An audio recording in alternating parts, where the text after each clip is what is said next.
お金があったら全部買ってもよかったですね。いい意味で期待を裏切られましたね。4万円台の価格帯のアジングロッドの勢力図が一気に変わるんじゃないかなと思います。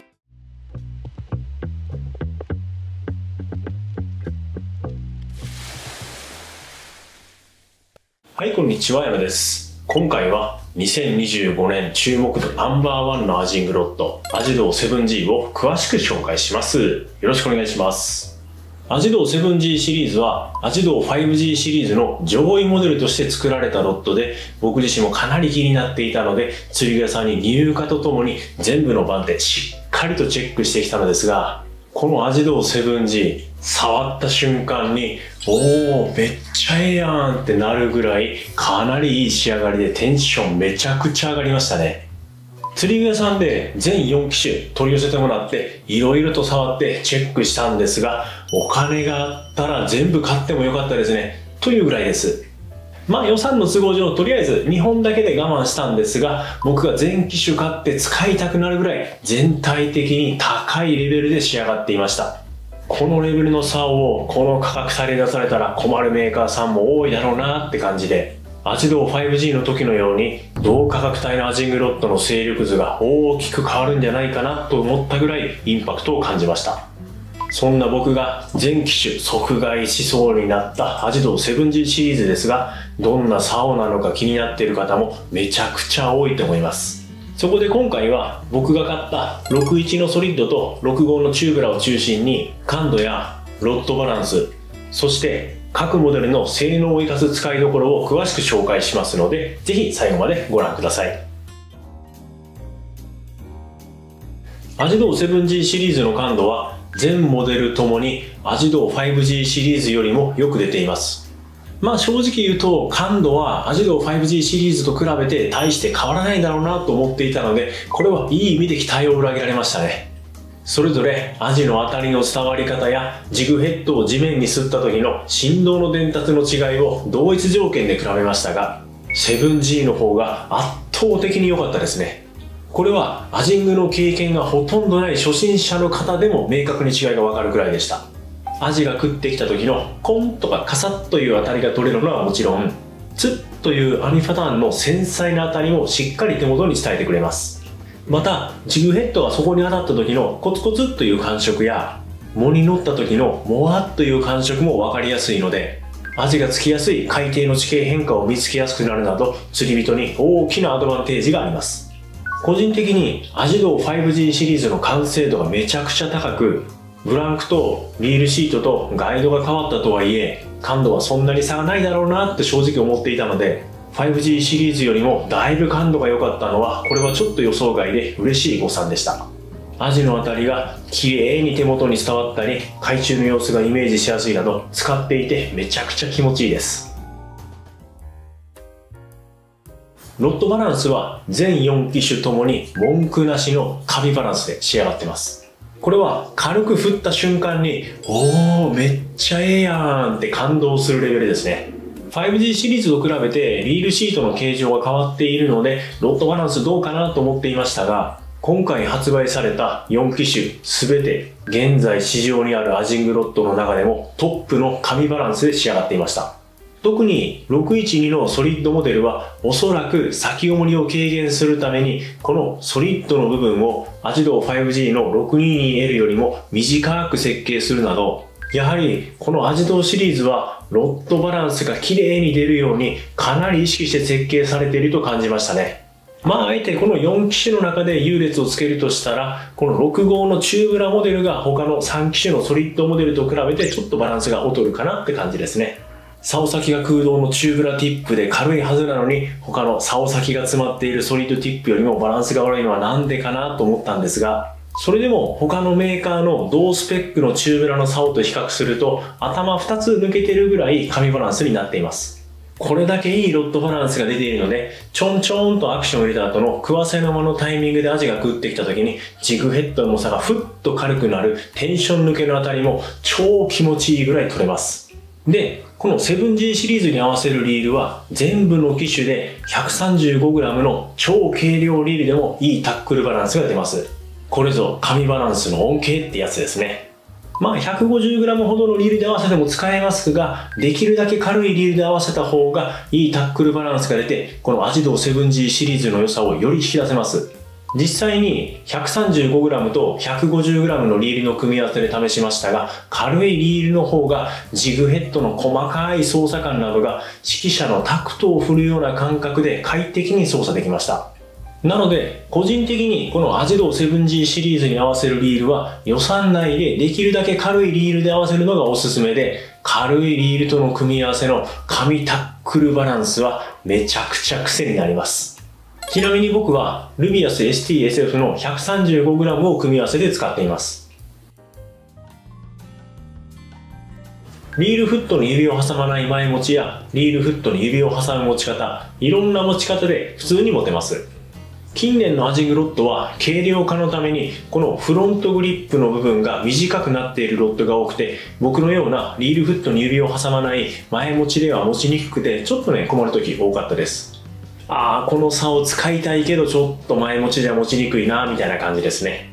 でもアジドー 7G シリーズはフロントグリップの長さも十分あって、特に持ち方関係なく普通に持てますので、僕のような前持ちをする方でも大丈夫です。そしてリールシートについているこの EVA も盛り上がる感じでついているので、思っていた以上に手にフィットして持ちやすかったです。僕はアジドー 5G についている IPS のリールシートが好きだったので、この VSS のタイプのリールシートどうかなと思っていたんですが、今のところ特に違和感なく使えています。ちなみにちょっと余談ですが、アジドーシリーズのグリップに使われている EVA は結構硬いものが使われています。やっぱり硬い方が振動を吸収しにくい分響きがいいので、そういった各パーツで感度を上げるためにいろいろ工夫しているんだなと感じました。実際に投げたのは61のソリッドと65のチューブラの2機種になりますが、どちらも 1g 前後のジグヘッドが普通にピュッと投げやすかったです。65のチューブラの方が張りが強いので、投げる時に指を離すタイミングが結構シビアかなと思っていましたが、実際にピッと投げてみたらそこまでシビアでなく普通に投げれました。ちなみに65のチューブラモデルは 5g 前後のスプリットやキャロでも快適に投げれます。ロッドエンドの長さも十分あるので、ロッドエンドが短い竿のように片手で投げないと投げにくいってこともなく、僕のような両手でピッと投げるタイプの人でも普通に投げやすいです。またブランクも細身でシャープなので、投げた時の振り抜けもピュッと気持ちいいです。そしてロッドの張りもある程度あって風の影響を受けにくいので、北西の季節風がビューッと吹く冬場でも狙ったところにピュッと投げやすいですね。結構風が強く吹く条件で釣りをする方でもストレスなく投げることができます。アジドー 7G シリーズで気になるところは、65のチューブラモデル以外はトップガイドがトルザイトになっていることですね。富士工業さんもあなたのガイドは SIC ですかって言ってますしね。過去にトップガイドがトルザイトのアジングロッドをいろいろ使ったことありますが、 SIC のガイドと比べてエステルの劣化がちょっと早かったりとか、糸なりが発生しやすいなど使いにくいなと感じることがありました。今回の4機種では65のチューブラモデルだけトップガイドに SIC 採用されていますが、おそらく65のチューブラモデルはエステルだけでなく P ラインの使用も想定しているので、その糸なり対策でトップガイドを SIC にしてるんじゃないかなと思います。ただトップガイドがトルザイトによるエステルの劣化の速さなどは、ドラグ設定や釣るアジのサイズによって負荷のかかり方というのが変わるので、一概に言えないところがあります。でも過去にはトップガイドにトルザイトを採用していて、糸なりやラインの劣化の問題からなのか、いつの間にかこっそりと SIC にマイナーチェンジしていたアジングロッドもあります。なので個人的にこのトップガイドがトルザイトというのが唯一アジドー 7G シリーズで気になる部分になります。この辺りは使ってみないとわからない部分でもあるので、もし使ってみて気になったらトップガイドは SIC に変えて使おうかなと思ってます。アジドー 7G の592の L のソリッドモデルは水深が大体5メートルぐらいまでの漁港などのポイントで 0.8 から 1.5g までのジグヘッドを使ったリフト&フォールの釣りで使うと、このロッドの性能を活かせますね。使用ラインはエステルがおすすめです。スペック的にはアンダー 1g の軽いジグヘッドをメインで使うロッドに見えますが、実際は 1g 前後のジグヘッドが使いやすい張りの強さになっています。なので 592 の L のソリッドモデルを 0.5g 前後の軽いジグヘッドメインで使おうと考えているんだったら個人的にはやめた方がいいかなと思います。張りが強くてアクションをちょんちょんと入れてもあれジグヘッドの操作がなんか分かりにくいなーってなると思います。まあスペック的にはアンダー 1g の専用機種に見えますが、アジングで全国的に一番使われることの多い 1g 前後のジグヘッドを水深が 5m ほどの港湾部でリフト&フォールで使うと性能を活かせるロッドになります。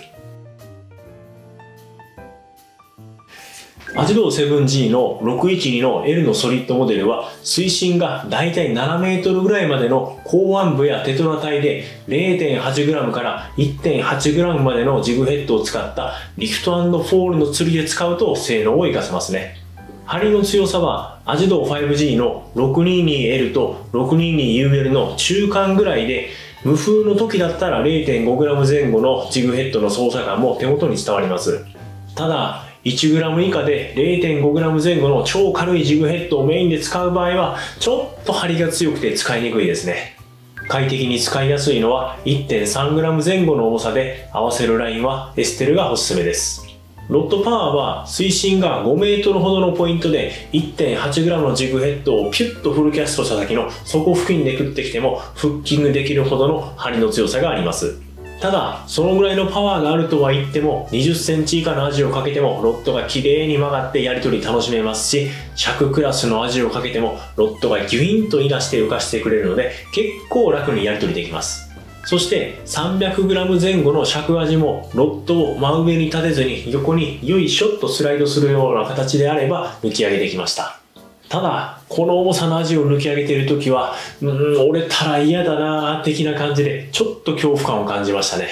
また尺クラスのサイズを抜き上げると竿に結構負担かかって傷むのが早くなるので個人的にはあんまりおすすめしないですね。ロッドの破損を防いだりダメージを減らすためにも網ですくうのをおすすめします。といった感じで612の L のソリッドモデルの性能を生かす使いどころはだいたい水深が 7m ぐらいまでの港湾部やテトラ帯のポイントで 1.3g 前後のジグヘッドをリフト&フォールで使うのがおすすめになります。20センチ以下のアジでも竿が曲がってやり取りを楽しめて、尺クラスのアジでも楽に寄せてくれるなど、アジをパシッとかけるまでのプロセスからかけてからやり取りまで楽しめるとても使いやすいモデルのロッドです。652の L プラスのソリッドモデルは水深がだいたい 10m ぐらいまでの港湾部やテトラ帯で1から 3g までのジグヘッドを使ったリフト&フォールの釣りに向いたモデルですね。張りがある程度あって 1g 以下のジグヘッドは操作感がちょっと分かりにくくなるので使えないってことはないんですが、あんまり向いてません。合わせるラインは 2g までのジグヘッドの使用頻度が高いならエステル、それ以上の重さを使うことが多いんだったらラインの伸びが少ない P ラインを選んだ方が快適に操作しやすくなります。なのでよく使用するジグヘッドの重さに合わせてラインを使い分けるのがおすすめになります。他の番手よりもロッドが長い分合わせを入れた時のフッキングストロークも結構稼げるので、水深が 5m 以上のポイントや足場が結構高いところで釣りをすることが多い場合は 612L のソリッドモデルよりもこの 652L プラスのソリッドモデルの方がおすすめです。アジドーシリーズで初のチューブラである 652L のチューブラモデルは水深が 10m ぐらいまでの漁港やテトラ帯のポイントで1から 5g までのジグヘッドとかキャロ、スプリットを使ったリフト&フォールの釣りで使うのに向いたモデルになります。ジグヘッド単体や軽めのスプリットやキャロなどこれ1本で色々とこなせる頼もしいロッドって感じですね。こういった感度とロッドバランスがめちゃくちゃいいチューブラのアジングロッドを探していた方も結構多いんじゃないかなと思います。ただ1本で色々使えるロッドとは言っても使用するジグヘッドや仕掛けの重さに合わせてラインを調整するとより快適に扱えます。一つの目安として 2g までのジグヘッドをメインで使うんだったらエステル、それ以上の重さのジグヘッドやスプリットを使うんだったら P ラインやシンカーアジングなどの方が使いやすいです。ロッドパワーは水深が 10m ほどのポイントで 3g のジグヘッドをピューンとフルキャストした先の底付近でアジが食ってきてもバシッとフッキングできるパワーがあります。ただ、パワーがあるとは言っても、20センチ前後のアジをかけても、ロッドが綺麗に曲がってやり取りを楽しめますし、シャッククラスのアジをかけても、ロッドがいなして浮かしてくれるので、結構楽にやり取りできます。だいたい 300g 前後のシャッククラスのアジも抜き上げれますが、竿を立てすぎると、このベリーの部分に負担がかかってパーンと折れる可能性があるので、横によいしょっとスライドする感じで抜き上げるのがおすすめです。ただ、このロッドも尺以上のサイズを抜き上げると竿に負担がかかって傷むのが早くなるので、網ですくう方がおすすめです。今回の4機種の中では長さがあって張りが強いので、水深が7メートル以上のポイントや足場が高いポイントで 1g 以上のジグヘッドや 5g 前後のキャロやスプリットを使うのに適した1本でいろいろとできる神バランスのチューブラのアジングロッドになります。アジドー 5G シリーズのステップアップにアジドー 7G シリーズはどうかと考えている方も結構いらっしゃると思うので、僕のアジドー 7G シリーズにステップアップした方がいい基準を紹介しますが、アジドー 7G を選んだ方がいいかなという基準は2つあります。まず1つ目が、アジドー 5G よりもより明確に反響の当たりを感じたいという場合は、アジドー 7G シリーズを買ったらいいですね。アジが食ってきた時のコッという当たりやジグヘッドが海底に当たった時のコツコツという質感など 5G よりも 7G の方がより明確に手元に伝わります。このアジドー 5G シリーズでも十分感度が出ていて、僕自身も4年以上使うぐらい完成度はめちゃくちゃ高いんですが、やはり 7G シリーズの方が感度は上で反響の当たりや海底の質感などが明確に伝わりやすいです。なので 5G シリーズよりもより明確に当たりを感知したいと考えている場合は 7G シリーズにステップアップするのもありですね。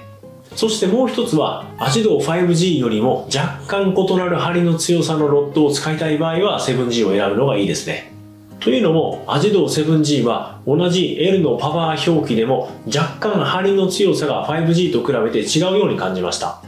例えば、アジドー 5G の 622L とアジドー 7G の 612L だったら、7G の 612の L の方が、このベリーの部分が若干柔らかいという感じです。で、7G の 612L のソリッドモデルの針の強さはどのくらいかというと、ちょうど 5G の 622L と 622UL の中間的な感じですね。他には 7G の 592L は 5G の 582L よりも少し張りがある感じ。7G の652の L プラスは 5G の682の L と682の M の中間的な張りの強さかなと感じました。これはもしかしたら意図的に 5G シリーズと硬さが被らないように設計しているのかもしれませんが、5G シリーズと違う張りの強さで感度とバランスのいいドットが欲しい場合は 5G から 7G シリーズにステップアップするのもありだと思います。ちなみにこの針の強さの感覚は僕が手で曲げた感覚になるので、実際ともしかしたら誤差がある可能性もありますので、あくまで参考程度に見てください。これは予算の都合の関係もあるので一概には言えませんが、個人的にジグヘッド単体の釣りをメインでやっていて 5G よりも感度のいいロッドを求めるんだったらアジドー 7G シリーズ、ジグヘッド単体だけでなくキャロとかフロートの円筒のアジングも一緒にやってみようと考えているんだったらアジドー 5G シリーズでジグヘッド単体用とキャロやフロート用のロッドを2本購入するっていうのがいいですね。アジドー 5G と 7G シリーズ、どっちを買っても間違いないので、自分自身の予算や釣りのスタイルに合わせて決めるのがいいかなと思います。アジドー 3G シリーズは、これはスケルトンタイプのリールシートが好きな方が買ったらいいんじゃないかなと思います。ということで今回は2025年注目度ナンバーワンのアジングロッド、アジドー 7G シリーズを詳しく紹介しましたが、これ、どれもめちゃくちゃ良かったですね。やっぱりね、いい竿をね、紹介してるとね、僕もね、めちゃくちゃね、テンション上がりますね。個人的にアジドー 5G シリーズがかなり良かったので、7G シリーズはあんまりかなと思っていましたが、感度、ロッドバランスともに予想以上に良かったですね。もうどの番手を買っても外れってやつがなく、実際に予算があったら4番手全部買って使ってみたいなと思うレベルでした。このレベルの感度、ロッドバランスが出ている竿をこの値段で買えるんだったら、あんまり好きな表現ではないんですが、コスパはめちゃくちゃいいかなと思います。アジドー 5G の時もそうでしたが、この性能のロッドをこの価格で出されたら困るメーカーさんも結構あるんじゃないかなと思いますね。個人的に4万円台の価格帯のアジングロットの勢力図が一気に変わるんじゃないかなと思います。そのぐらいインパクトはありました。ただ、今回発売されたアジドー 7G シリーズはアジングでよく使われる 1.3g 前後のジグヘッドが使いやすいように設計されたモデルになっていて、1g 以下の軽いジグヘッドやキャロやフロートが快適に使えるモデルは現時点ではありませんでした。なので、個人的には7フィートから8フィート台のキャロやフロートなどの円筒のアジングが快適にできるトップガイドが SIC の中ブラのモデルがもっと欲しいですね。ただ、これまでのメジャークラフトさんの販売戦略を見ると、売れたら横展開でずらーっといろいろとラインナップを広げているので、この 7G シリーズも売れたらラインナップが増えるんじゃないかなと思ってます。なので、今後の展開も楽しみにしたいと思います。繰り返しになりますが、今回紹介したアジドー 7G シリーズの4機種は、どの番手を選んでも感度やロットバランスがお値段以上によく出ていて失敗することはないと思います。興味のある方は、ぜひ今回の動画を参考にお好みの番手を選んで使ってみてくださいね。今後もアジングに関する濃い情報発信を頑張っていきますので、よろしければチャンネル登録と高評価、そしてコメント欄をスワイプしてハイプで応援をよろしくお願いします。それでは今回の動画は以上になります。最後までご視聴ありがとうございました。最後に、アジングで釣れなくて悩んでいるあなたへお知らせです。